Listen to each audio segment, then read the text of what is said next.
नमस्कार। कार्यक्रम महिला सरोकारबाट सहकर्मी रञ्जिता शर्मासँगै म सुशीला आचार्य यहाँहरूलाई हार्दिक स्वागत गर्दछौ। कार्यक्रम महिला सरोकार हरेक सोमबार रेडियो मध्यपश्चिम 91.4 मेगाहर्जबाट ठीक बिहान 7:30 बजेदेखि प्रसारण गरिन्छ अथवा यो कार्यक्रम www.radiomp.org लगइन गरी साथै हाम्रो पात्रको माध्यमबाट संसारभर एकैसाथ सुन्न सकिन्छ। यो कार्यक्रम सामाजिक न्यायबाट पछाडि पारिएका अथवा पछाडि परेका महिलाहरूको साझा अभियान हो।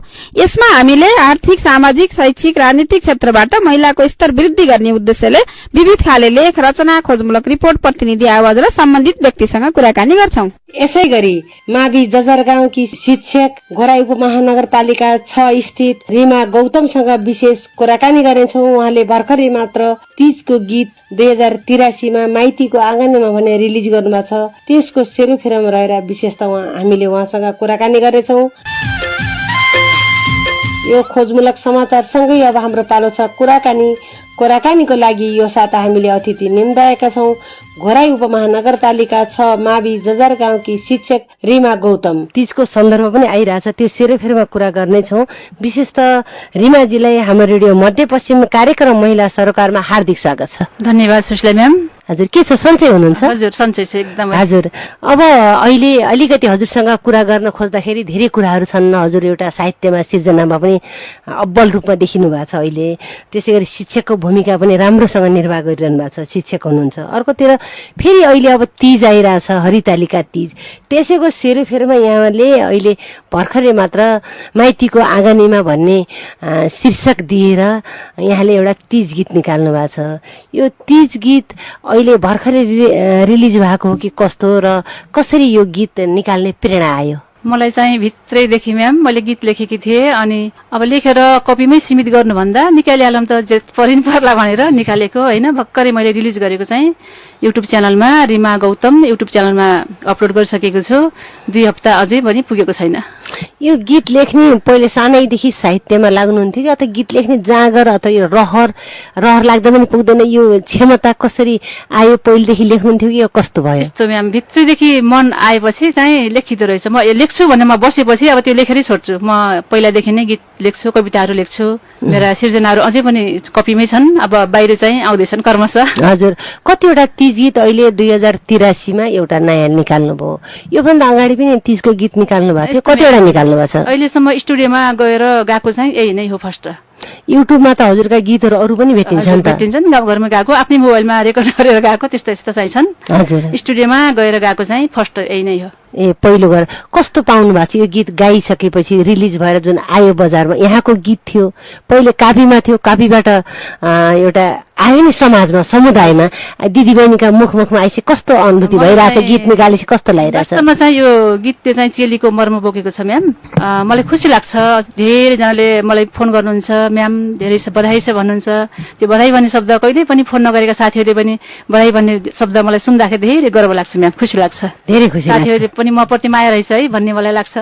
यो तीज चेलीको मर्म बोक्या भएर मन पराइदिनु भयो साथीहरूले, अरू हाम्रा श्रोताहरूले के कस्तो अब मन पराउनुहुन्छ होला? क्रमशः भर्खर रिलिज भएको छ। हजुर अनि चेलीको मर्म बोकेको छ यो गीतले। हजुर सबैले सुनिदिनु होला पनि भन्छु म। हजुरले एउटा टुक्का जस्तै मान्छेलाई सुन्न मन लागे पनि कुन हो के हो भनेर अलमा लिने कुरा पनि रहन्छ। यो गीत यही हो भन्ने हिसाबले यो एउटा टुक्का गाइदिनुहोस् न, हाम्रा श्रोताहरूले सुन्नुहुन्छ। म चाहिँ गाइदिन्छु। मेरो तीज गीत, नयाँ तीज गीत रिमा गौतम युट्युब च्यानलमा छ, कृपया सबैजनाले त्यहाँ गएर पनि सुन्न सक्नुहुन्छ। गरेर साइत जानी त हो माइत, गरेर साइत जानी त हो माइत, हाय स्वामी मेरा पियारा खाने हियार, हाय स्वामी मेरा पियारा खाने हियार, स्वामी मेरा पियारा खाने हियार, स्वामी मेरा पियारा खाने हियार। सहनै गाह्रो भयो मलाई सारो, सहनै गाह्रो भयो मलाई सारो, हाय घर धन्दा सियार बस पियार, हाय घर धन्दा सियार बस पियार, घर धन्दा सियार बस पियार, घर धन्दा सियार बस पियार। हजुर यो गीतले के भाव बोकेको बिस्तारै एकदम गाह्रो भयो घरधन्दा स्याहार्नुस् भनेर भनेको श्रीमानलाई सबै महिलालाई राम्रो हुन्छ भन्ने छैन म्याम कतिपय महिलाहरू भित्रै है घरभित्रै कुण्ठित अवस्थामा हुनुहुन्छ बाहिर निस्किनै पाउनु भएको छैन उहाँले रहर लागेको छ माइती जान त मन लागेको छ तर स्वामीले चाहिँ मुटु खाने स्वामी दुःख दिने स्वामी साह्रै सताउने श्रीमतीलाई त्यस्तो खालको भावना बोकेको छ अनि त्यसै गरेर श्रीमानले साह्रै यातना दिएपछि सहनै गाह्रो श्रीमानले चाहिँ घर धान्न पर्यो म चाहिँ तीजमा माइती गएँ है भन्ने भाव बोकेको छ यो चाहिँ टुक्काले यो टुक्काले विशेषता त्यो बोके यसरी मन निकै प्रफुल्ल हुन्छ होला नि रिमाजी यसरी गीतहरू आफै आउँछन् र यसरी लेखिन्छ कपीमा कपीबाट स्टुडियोसम्म पुग्छन् होइन यसले त निकै यस्तै गरी साहित्यमा यहाँ लाग्न थालेको कति भएर कुन कुन संस्थामा हुनुहुन्छ साहित्यमा पनि म विगत 4 वर्ष अगाडिदेखि नै राप्ती साहित्य परिषद जिल्ला शाखा दाङ को कार्य समितिमा रहेर काम गरिरहेकी छु म्याडम अनि भर्खर मात्रै लुम्बिनी बाङ्मी प्रतिष्ठान दाङको सहसचिव भएर पनि काम गर्दैछु यसरी मेरो दिनहरू अगाडि बढिरहेको छ अहिले एकातिर शिक्षकको भूमिका उत्तिकै रूपमा अब्बल तरिकाले गरिरहनु भएको छ निर्वाह गरिरहनु भएको छ अर्कोतिर साहित्यमा पनि त्यतिकै हुनुहुन्छ अर्को तीज गीत पनि निकाल्नु भएको छ महिलाहरूले नछोड्ने घर गृहस्थी त छँदैछ होइन यो कसरी समय म्यानेज गर्नुभएको छ व्यवस्थापन कसरी गर्नुभएको छ समय त मिलाउँछु भने मिल्छ म्याम यस्तै त अब 10 to 4 स्कुल भयो त्यस बाहेकको समय चाहिँ आफ्नो हातमा आफ्नै हातमा छ म्यानेज गर्ने त जोस मान्छेले समय नभएर मिलाइन म शिक्षक छु भनेर अरू केही पनि नगरेर बसेको हुन्छ नि तर तपाईँ यसरी सबैतिर ध्यान दिँदाखेरि त निकै गाह्रो भयो होला नि नै म्याम म चाहिँ आफ्नो समयको म्यानेजमा आफै गरिरहेको छु अब दिनको समयमा स्कुल भए पनि साँझ बिहान चाहिँ मेरो हातकै कुरा हो त्यो समयमा मैले फुर्सदको समयमा सिर्जनाहरू गरिहाल्छु हजुर यही माइतीको आँगनीमा यहाँले जुन गीत निकाल्नुभयो यही गीतकै निश्चय पनि यहाँका पुरै गीत छ यहाँसँग तर मैले एक टुका दुई टुका भन्दै जानेछु एक टुका गाउन म अनुरोध गरेँ यहाँलाई हजुर लाएर सारे सपक्क पारे लाएर सारे सपक्क पारे हाय हाय माइतीको आँगनी घुमाउ फनफने हाय हाय माइतीको आँगनी घुमाउ फनफने माइतीको आँगनी घुमाउ फनफने माइतीको आँगनी घुमाउ फनफने माइतीको आँगनी घुमाउ फनफने खहरेको भेल झै नौतुनाको रेल झै खहरेको भेल झै नौतुनाको रेल झै हाय हाय तिजायो रमझमी नाचौ छमछमी हाय हाय तिजायो रमझमी नाचौ छमछमी तिजायो रमझमी नाचौ छमछमी तिजायो रमझमी नाचौ छमछमी हजुर यसरी यस्ता राम्रा गीतहरू छ यसले यति राम्रो भाव बोकेको छ अब माइतीको आँगनमा गएर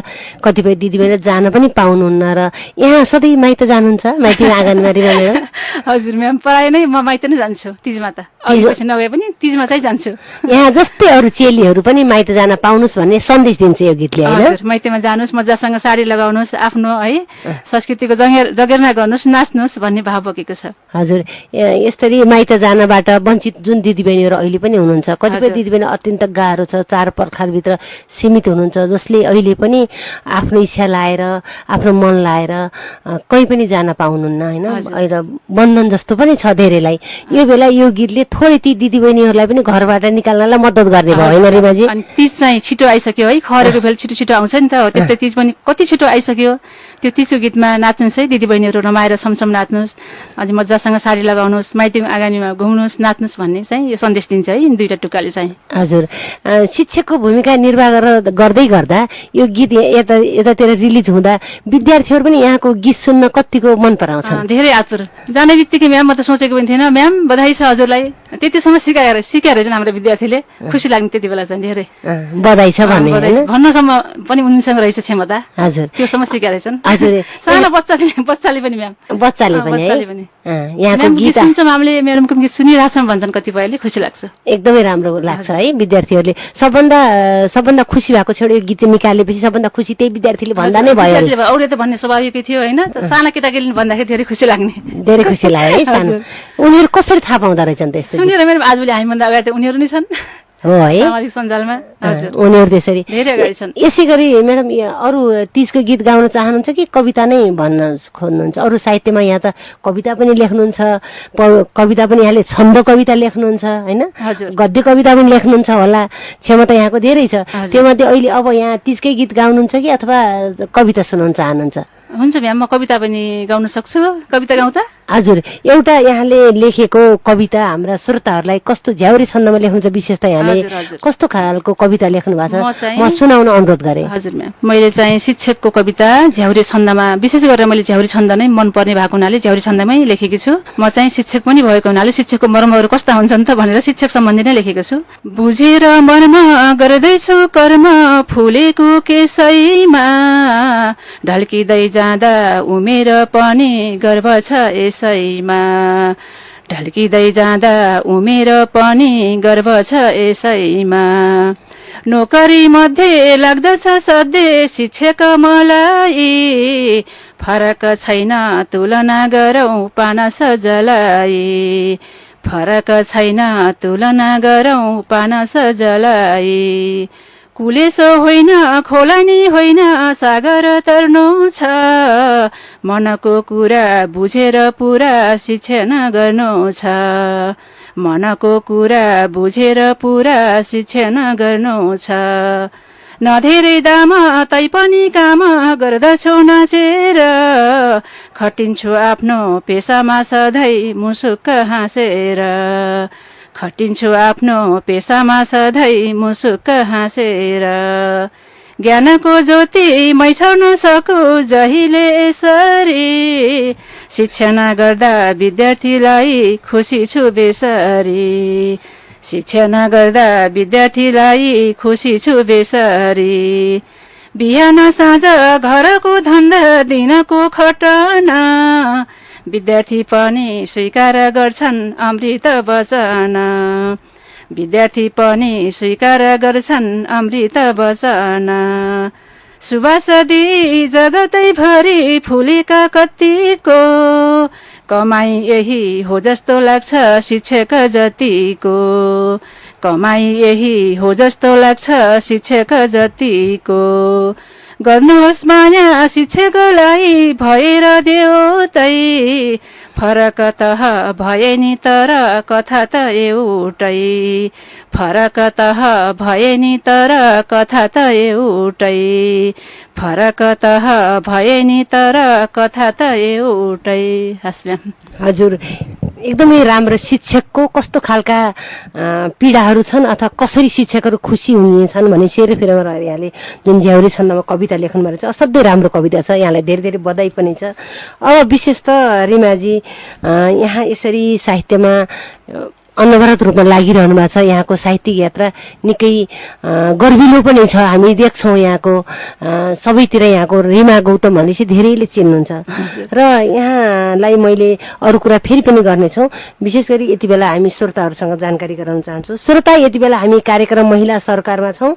आज हामीले अतिथि निम्ताएका छौँ श्री माध्यमिक विद्यालय जजरगाउँ घोराई उपमहानगरपालिका 6 दाङकी शिक्षक रिमा गौतम र प्रविधिमा साथ दिँदै हुन्छ प्राविधिक साथी शालिग्राम चौधरी र म साथमा छु सुशीला। विशेष गरी रेमाजी, अब यहाँले यसरी विद्यार्थीलाई पनि सम्बोधन गर्दै कविता लेख्नु भएको छ। यसरी विद्यार्थीहरूले यी कविताहरू सुनेर आफै कविता लेख्नलाई पनि त जाँगर चलाइरह होला नि, होइन? म सिकाउँछु म्याम। त्यो त छन्दमा कविता लेख्न सिकाउँछु केटाकेटीहरूलाई। छन्दमा चाहिँ कतिले लेखेर पनि मलाई देखाइसकेका छन्। छन्दमा लेखेर देखाउँछन्, होइन? यसरी विद्यालयमा पनि अहिले कस्तो छ भने कुनै बेला नेपाली भाषा संस्कृतिको बारेमा खासै वास्ता गरिएको थिएन, गरिँदैन थियो र अङ्ग्रेजी भाषालाई महत्त्व बढी दिइन्थ्यो। तर अहिले आएर मातृभाषा भन्दा पनि कसैको मातृभाषा होला, कसैले राष्ट्रिय भाषा होला, होइन? यो भाषालाई, नेपाली भाषालाई जगेर्ना गर्न साथै आफ्ना आफ्ना मातृभाषालाई पनि जगेर्नातर्फ सबै लागेको जस्तो पाइन्छ। यहाँको विद्यालयमा पनि यस्ता अतिरिक्त भाषाहरूको बारेमा छन्द कविता लेखन, गद्य कविता लेखन अथवा अन्यहरू हुन्छ कि हुँदैन? अरू भाषामा त हुँदैन म्याम। त्यो नेपाली भाषामा चाहिँ मैले सिकाउँछु। हुन त अरू थारू समुदायका भाइ बहिनीहरू आउनुहुन्छ, थुप्रै समुदायको आउनुहुन्छ, तर विशेष गरी मैले सिकाउने भनेको उहाँहरूलाई चाहिँ नेपाली भाषामा नै हो। नेपाली भाषामा सिकाउनुहुन्छ नि। त्यसो भए अब नेपाली भाषामा भने तपाईँले सिकाएर विद्यार्थीहरू छन्द कविता लेख्न सक्ने भएका छन्। हजुर, त्यो भन्न सकिन्छ है। हजुर, त्यो तपाईँलाई त्यस्तो हुँदा त एकदम खुसी लाग्छ म्याम। सबैजना त अब प्रयास गर्दै हुनुहुन्छ भाइ बहिनीहरूले, केही मात्राले देखाउनुहुन्छ लेखेर म्याम भयो कि नै भनेर खुसी लाग्छ मलाई। त्यो हेर्ने अब नभएको भए फेरि बनाउन पठाउने यस्तो खालको। अरू पनि कविता लेख्नु भएको छ कि अथवा हाम्रा श्रोताहरूलाई गीत सुनाउन चाहनुहुन्छ? विशेष गरेर तीज नै आइसकेको छ हाम्रो घर आँगनीमा होइन। अहिले तीजकै सन्दर्भ भएको हुनाले तीजकै गीतको फेरि रहेको बाँकी टुक्काहरू गाउन चाहन्छु। ल म अनुरोध गरेँ यहाँलाई। हजुर, यहाँले यसरी साइड गरेर जाने हो माइत भन्ने कुरा यहाँले गर्नुभयो। अब यो गर्दाखेरि निकै अब यो धेरै चेलीहरूलाई हुन त अब हरितालिका तीजको कुरा अब अलि पछाडि छ, भाद्र 29 गते छ। अब योसँग सँगसँगै फेरि यहाँले यो गीत फेरि पनि अलिकति बाँकी छ यहाँको गीत। यो गीत पुरा माइतीको आँगनीको गीतको पुरा गीत गाइदिन म अनुरोध गरेँ यहाँलाई। पिरको भारी वारी र पारी, पिरको भारी वारी र पारी, हाई हाई नजान्छ धोएर न त रोएर, हाई हाई नजान्छ धोएर न त रोएर, नजान्छ धोएर न त रोएर, नजान्छ धोएर न त रोएर, नजान्छ धोएर न त रोएर, भने पनि हुन्न यति मन रुन्न, भने पनि हुन्न यति मन रुन्न, हाई हाई बसी छु सहेर पत्थर भएर, हाई हाई बसी छु सहेर पत्थर भएर, बसी छु सहेर पत्थर भएर, बसी छु सहेर पत्थर भएर। हजुर, बसी छु सहेर पत्थर भएर। यस्तो बसी छु सहेर तर बस्न पर्छ सहेर भन्ने त होइन नि यो गीतले भन्न खोजेको। हजुर, बस्नु पर्छ भन्ने त होइन, तर कतिपय महिलाहरू पत्थर चाहिँ सहेर बस्नु भएको छ होइन, पत्थर जस्तै अडिक भएर बस्नु भएको छ भन्न खोज्नु। महिलाहरूमा त्यहाँसम्म क्षमता छ कि पत्थर भएरसम्म बस्न सक्नु भएको छ घरमा। धेरै मान्छेलाई साहित्यमा लाग्ने रहर लाग्छ, गीत गाउने पनि रहर लाग्छ, तर यो गरी पुर्याउन भने जस्तै सक्नु भएको हुन्न। अथवा यो अभ्यास नभएर हो कि अथवा निरन्तरता लगाव नभएर हो, साधना नभएर हो कि के हो सक्नु। तर लाग्न चाहनेहरूलाई के प्रेरणा दिन चाहन्छ एउटा तपाईँ कलाकर्मी होइन भएको हिसाबले पनि के भन्न चाहनुहुन्छ? प्र्याक्टिस मेक्स म्यान पर्फेक्ट भन्छन् म्याम। अभ्यासले नै मान्छेलाई पूर्ण बनाउने हो, अनि निरन्तरता त छँदैछ त आफ्नो ठाउँमा छ, निरन्तरता पनि दिइरहने, अभ्यास पनि गरिरहने। अभ्यासले नै मान्छे पूर्ण बन्छ। मान्छे पूर्ण बन्नलाई मान्छेलाई एउटा निरन्तरता अभ्यास महत्त्वपूर्ण कुरा। अरू यहाँसँग धेरै कुराहरू गर्न मन छ, अरू यहाँलाई योभन्दा अगाडिको गीतमा तीजमा पनि कुनै गीत निकाल्नु भएको छ भने त्यो पनि म सुनाउन अनुरोध गर्छु। यदि त्यस्तो खालको गीत छैन भने यहाँलाई एउटा कविता सुनाउन म अनुरोध गरेँ। ए कविता म्याम? हजुर, तीजकै गीत सुनाउँछु नभए पहिलाको। मैले स्टुडियोमा रेकर्ड गरेको त होइन म्याम, मेरो मोबाइलमा रेकर्ड गरेर सुनाएको छु है। हजुर।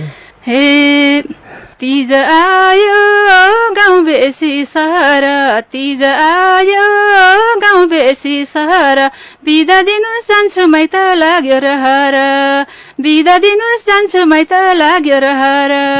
यो चाहिँ श्रीमान श्रीमतीको छ है, श्रीमानको चाहिँ हे सधैँ तिमलाई माइती घर प्यारो, सधैँ तिमलाई माइती घर प्यारो, तिमी माइत गयो भने घर अँध्यारो, तिमी माइत गयो भने घर अँध्यारो। अनि श्रीमतीको हामी चेली तिजाउने बेलामा, हामी चेली तिजाउने बेलामा, कति दिन रोइ बस्ने घरको मेलामा, कति दिन रोइ बस्ने घरको मेलामा। अनि श्रीमानले चाहिँ अहिलेको तीज मनाउने हो घर, अहिलेको तीज मनाउने हो घर, भन्दैछु पियारी जिद्दिन गर, भन्दैछु पियारी जिद्दिन गर, भन्दैछु पियारी जिद्दिन गर। श्रीमान श्रीमतीको भूमिका राखेर यहाँले यस्तो राम्रो गीत लेख्नु भएको रहेछ रिमाजी। यहाँ धेरै राम्रो यहाँको साहित्य सिर्जना अब्बल रूपमा अगाडि बढोस्, हाम्रो धेरै शुभकामना दिन चाहन्छु रेडियो मध्यपश्चिमको तर्फबाट, कार्यक्रम महिला सरकारको तर्फबाट। यहाँलाई गाउन अथवा भन्न मन लाग्यो तर मैले जिज्ञासा राख्न छुटाएको केही छ भने हामी कुराकानीको श्रृङ्खलाबाट थोरै थोरै अब बाहिरिनुपर्छ। भर्खर मात्र कलाकारिताको क्षेत्रमा अंकुराउन थालेका है म जस्ता अनि स्थानीय कलाकारहरूलाई माया गरिदिनु होला। अनि रेडियोहरूबाट यहाँको एफएमहरूबाट हाम्रा गीतहरू पनि हाम्रा स्थानीय कलाकारहरूका गीतहरू पनि बजाइदिनु होला। अनि बजाउने बेला चाहिँ हाम्रो नाम पनि भनिदिनु होला, यसको रचना है यसको स्वरमा भनिदिएपछि अझै हामी धेरै खुसी हुन्छौँ, हामीलाई हौसला मिल्नेछ। अनि हाम्रा गीतहरू चाहिँ सुनिदिनु होला। मेरो गीत चाहिँ रिमा गौतम युट्युब च्यानलमा मैले अपलोड गरिसकेको छु, कृपया सबैजनाले त्यहाँ गएर हेरिदिनु होला, सुनिदिनु होला, धेरै माया गरिदिनु होला भन्न चाहन्छु म अन्तमा। हजुर। र रेडियो मध्यपश्चिम 91.4 मेगाहर्ज सुनेर साथ दिनुहुने यहाँहरू सम्पूर्णलाई म फेरि पनि नमस्कार गर्न चाहन्छु। हजुर, हाम्रो पनि यहाँको साहित्यिक यात्रा अझै अब्बल बनोस्, एउटा दङ्गाली चेली यसरी अगाडि आइरहनु भएको छ। दोहोरो तेह्रो चौथो जिम्मेवारी सबै सम्हाल्दै आफूलाई अगाडि बढाइरहनु भएको छ। यहाँको साहित्यिक यात्रा अन्य यात्राहरू सबै सुखमय बनो, सफलतामा चुम्न सकुन्, धेरै धेरै शुभकामना छ रिमाजी। हस् त म्याडम, धन्यवाद। सबैजनालाई धेरै धेरै धन्यवाद। गीत सुनिदिनु होला, म आभारी हुनेछु। हस्, धन्यवाद।